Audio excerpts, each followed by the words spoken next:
Right then, hello, and welcome, you brave, possibly foolish souls, to a little show we're calling Top 5 Cybersecurity Stories That Shook the World, which, frankly, sounds like the title of a theme park ride that's been shut down for safety violations. But here we are. Welcome to our countdown of the 5 most fascinating cybersecurity stories that have shaped the digital world as we know it. From espionage to corporate sabotage, these stories will leave you in awe. And trust me, number 1 will shock you, or at the very least, make you consider throwing your laptop into the nearest active volcano. Which, by the way, is not an approved method of data disposal according to our lawyers. Probably. Now, fascinating is one word for it, utterly terrifying is another. A stark reminder that your toaster is probably spying on you is perhaps a bit much, but honestly, after some of these, you might start giving your kitchen appliances the side eye. We're diving deep into the murky, confusing, and occasionally hilarious world of hackers, state-sponsored digital ninjas, and the kind of corporate blunders that make you wonder if their password was password 123. Spoiler, sometimes it basically was. So grab a cup of tea or something stronger, no judgment here, and prepare to have your faith in digital security shaken like a poorly mixed cocktail. These aren't just abstract tales of ones and zeros. These are stories with real-world consequences, affecting everything from international relations to whether or not you could buy that slightly too expensive scarf during a holiday sale. We're talking about moments that fundamentally changed how we think about online safety, or at least how we think about it. So, buckle up, buttercups, because this digital roller coaster is about to leave the station, and the safety bar is, shall we say, advisory. Let's get this digital horror show on the road. Alright, let's kick things off with a real banger. A story so audacious it sounds like a rejected Bond villain's plot. We're talking about Stuxnet, which emerged blinking into the digital sunlight around 2010. Now this wasn't your garden variety malware designed to steal your nana's Facebook password so it could post embarrassing minion memes. No, Stuxnet was, and this is the polite term, a cyber weapon. So sophisticated, in fact, it's widely believed to have been cooked up by the US and Israel, though, of course, they'd probably just whistle innocently if you asked them. Its target? Iran's nuclear centrifuges. Yes, you heard that right. Not their banking system, not their government websites, but the actual physical machinery enriching uranium. This was malware with a mission, and that mission was, essentially, to make things go boom, or at least whir very badly, and then break. The sheer genius, or diabolical cleverness, depending on your moral compass, of Stuxnet lay in its subtlety and its specific, almost surgical targeting. It didn't just crash systems that would be too crude, too obvious. Instead, it subtly manipulated industrial control systems, the digital brains telling the centrifuges how fast to spin. It would make them spin too fast, then too slow, all while reporting back to the operators that everything was perfectly fine, just peachy. Don't worry about that slight smell of burning metal, Mahmoud. The screen says, A-OK. It was the digital equivalent of a poltergeist in the machine, causing physical damage, real tangible destruction, while simultaneously gaslighting everyone in the control room. It was the first widely known instance of malware causing physical destruction, basically crossing the Rubicon from digital annoyance to tangible, kinetic impact. Stuxnet didn't just break centrifuges, it broke the mold for cyber warfare. Its precision, its ability to lie dormant until it found its target systems, its multi-stage attack vector, and its sheer complexity were, frankly, terrifyingly impressive. Many in the cybersecurity world, with a grim sort of respect, consider it a cyber masterpiece. A masterpiece of digital destruction, sure, but a masterpiece nonetheless. It ushered in the era of state-sponsored cyber warfare with a resounding thud, proving that code could be just as destructive as a conventional weapon, and a hell of a lot harder to trace back to its sender. It was a wake-up call, or at least it have been, more like a digital air horn blasted directly into the ear of global security. Next up, let's fast forward to 2020, a year that frankly couldn't get much worse, but then SolarWinds happened and said, "Hold my beer," or rather, "Hold my compromised software update." This was the SolarWinds supply chain attack, and it was a doozy. Imagine you order a pizza, a trusted, reliable pizza from your favorite place. But this time, unbeknownst to you, the delivery guy, let's call him Pavel, has snuck a tiny listening device into the pepperoni. That, in a highly simplified, greasy nutshell, was the SolarWinds attack. Hackers, widely believed to be linked to Russia, who at this point might as well have cyber mischief listed as a national export, managed to compromise the software update mechanism for SolarWinds' Orion platform. Orion is a piece of software used by organizations worldwide to manage their IT resources, including, and this is the kicker, numerous U.S. federal agencies. The Department of Homeland Security, Treasury, Commerce, Energy, basically, a who's who of places you don't want uninvited guests poking around. The beauty, or horror, of this attack was its insidious nature.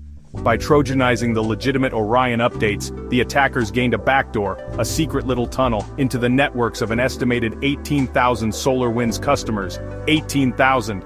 That's not a targeted attack, that's a digital carpet bombing. For months, these hackers had covert access, siphoning data, observing operations, and generally making themselves at home in some of the most sensitive digital environments on the planet. It was one of the most complex, sophisticated, and far-reaching cyber espionage campaigns in history. It wasn't just about stealing data, it was about establishing a persistent presence, a digital beachhead, within critical infrastructure and government networks. It was the cyber equivalent of finding out the quiet librarian you see every week is actually a master spy with a microfilm camera hidden in her sensible shoes. What SolarWinds so brutally exposed was the terrifying fragility of the software supply chain. We trust our software vendors. We click update assuming it's making things better, more secure. But what happens when that trust is exploited? What happens when the very mechanism designed to protect you becomes the vector for attack? The breach went undetected for at least 9 months, a digital ghost in the machine, operating silently within high-security environments. It was a stark reminder that in our interconnected world, you're only as secure as your least secure supplier. And in this case, that supplier, through no real fault of its own initially, became a gateway for a global espionage operation. It made everyone reevaluate who they trust, and frankly, the answer is increasingly becoming absolutely no one. Now, from the heights of state-sponsored espionage, let's plummet down to something almost comically audacious yet deeply unsettling: the great Twitter Bitcoin scam of 2020. This wasn't the work of shadowy government operatives with billion-dollar budgets. Oh no, this was orchestrated by a group of, yes, teenagers. The kind of people who are usually more concerned with TikTok trends or whether their crush liked their Instagram post. Instead, these particular whiz kids decided to try their hand at hijacking some of the most high-profile Twitter accounts on the planet. And the truly terrifying part? They largely succeeded, using, of all things, social engineering to get access to Twitter's internal admin tools. They didn't need some hyper-complex zero-day exploit, they just needed to convince someone at Twitter to give them the keys to the kingdom, which, apparently, wasn't as hard as you'd hope. Once they were in, it was like a digital joyride. They gained control of verified accounts belonging to the likes of Elon Musk, Barack Obama, Joe Biden, Bill Gates, Apple, Uber basically, a guest list for a Davos after-party. And what did they do with this unprecedented access to the digital megaphones of the rich and powerful? They promoted a Bitcoin scam: send us Bitcoin and we'll send you back double. The oldest trick in the digital book, yet, because it was coming from accounts people, a surprising number of people fell for it. It was a masterclass in social media manipulation, proving that even a simple scam, when amplified by trusted voices, can be alarmingly effective. It was like watching a child hotwire a Formula One car and then use it to deliver pizzas, badly.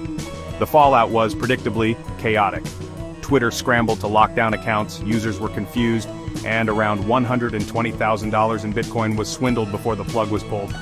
While the financial damage wasn't catastrophic on a global scale, the reputational damage to Twitter and the sheer gall of the attack were staggering. It was a stark demonstration of the real-world power of social media manipulation and the vulnerability of even the biggest tech platforms to relatively unsophisticated, human-centric attacks. The fact that it was carried out not by a nation-state with vast resources but by a few bored, albeit clever teenagers, was perhaps the most alarming part. It showed that you don't need a cyber army to cause chaos. Sometimes all you need is a convincing phone call and a target who's a little too trusting. It's a good reminder that the weakest link in cybersecurity is often, well, us. Bless our gullible hearts. Let's rewind a bit to 2013, a simpler time perhaps, before we knew just how many ways our data could be pilfered. This brings us to the infamous Target data breach. Now, Target, purveyor of affordable chic and things you didn't know you needed until you saw them, became the poster child for how not to do cybersecurity. During the peak holiday shopping season, that magical time of year when tills are ringing and credit cards are swiped with reckless abandon, attackers managed to infiltrate Target's network. And how did these digital cat burglars get in? Through the front door? A sophisticated phishing scam aimed at a high-level executive? Nope.